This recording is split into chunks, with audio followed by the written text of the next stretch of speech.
The Federal Reserve says it will reduce its $85 billion a month economic stimulus beginning in January. Our modest reduction in the pace of asset purchases reflects the committee's belief that progress towards its economic objectives will be sustained.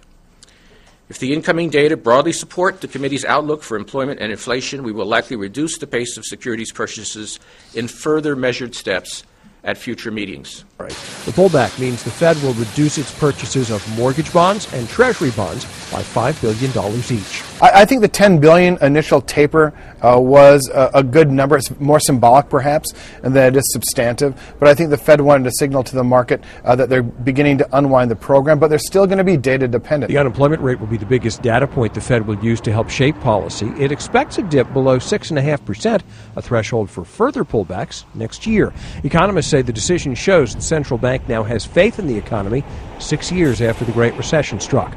It certainly is a vote of confidence that the Fed has for the economic recovery. They have faith that we will continue to improve, and I think they have good reason. The private sector has held up rather well despite all these fiscal shocks. Wall Street took the move as a positive sign as well. Stocks soared nearly 300 points on the news. Warren Levinson, Associated Press, New York.